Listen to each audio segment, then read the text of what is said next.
قالوا ادع لنا ربك يبين لنا ما لونها قال إنه يقول إنها بقرة صفراء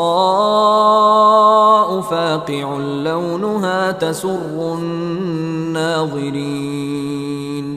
তারা বলল, তোমার পালনকর্তার কাছে আমাদের জন্য প্রার্থনা করো যে তার রং কিরূপ হবে। মুসা আলাইহিস সালাম বললেন, তিনি বলেছেন যে গাঢ় পীতবর্ণের গাভী, যা দর্শকদের আনন্দ দান করে।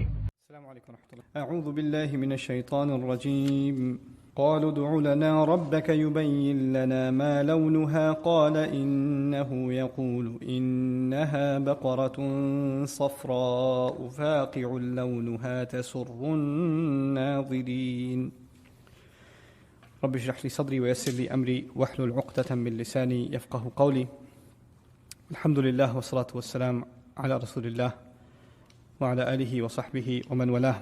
We're continuing the discussion between Musa alayhi salam and the Israelites. This is ayah number 69. The last ayah, Allah had already communicated to them. First, Allah had told them that it's a cow that is neither too young or too old, it's middle-aged.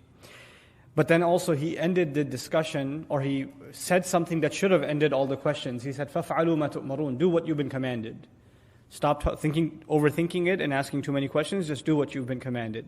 In other words, that statement in and of itself suggests that there is no more room for further questions.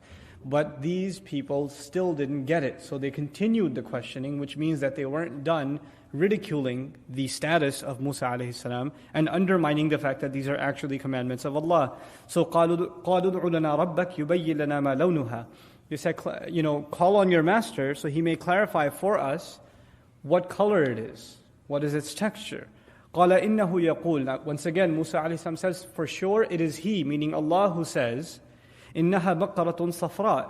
It is a cow, yellow in texture. It's a yellow cow. Now, that's a strange color for a cow.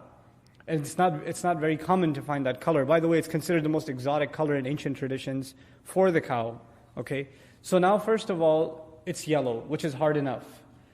Now what we're learning here is the more questions you ask about something that is meant to be clear and simple, the more questions you ask, who are you putting in trouble? Yourself. You're only complicating life for yourself. The Sharia was vast, it was open, it was flexible, and by asking too many questions, and not asking questions to understand better. Now there's a difference, I spoke about this on a separate occasion, perhaps not here, but it's very important to note, there's a difference between asking the messenger and questioning the messenger. So when you ask the messenger, you're trying to get answers, you're trying to understand better for yourself.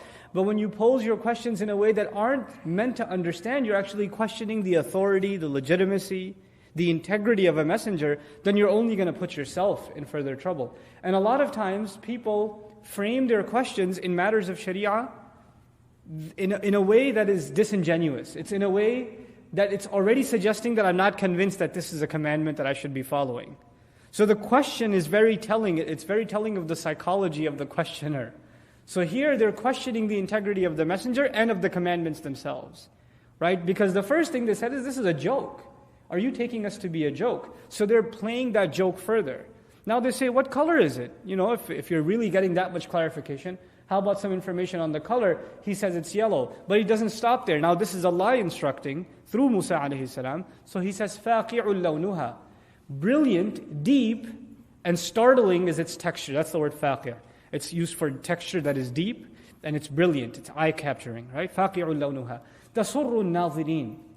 And he didn't say لَوْنُهَا فَاقِعُ. It's فَاقِعُ لَوْنُهَا. There's a kind of movement of parts of a sentence here, which suggests it's especially brilliant. It's a kind of texture that you won't normally see. And he adds to that, تَسُرُّ النَّاظِرِينَ. It would please those who would stare at it. The viewing audience. Now there is someone who looks at something for a long time. Now what does that mean? I think many of you who've gone on a road trip with your children can attest to this. If they see something strange, like when I used to live in New York City, seeing farm animals was very strange. Because now we're in Texas, so it's okay. So But when we go out in the country or we're traveling, out south or something, and the kids see a bunch of horses in a field, or they see like a cow or something, their eyes are glued to the window. whoa, and they can't take their eyes off of it, right? If a really fancy car goes by, tasurru al-nadhirin, everybody stops for a moment and unfortunately this kind of thing happens with car accidents. There's a car accident, everybody's got to take a really good look, see if they catch some action and then move forward, right? So the idea of something being so spectacular that it captures the eyes and the viewing attention of anybody who's passing by, tasurru al-nadhirin, it should be that stellar of a texture.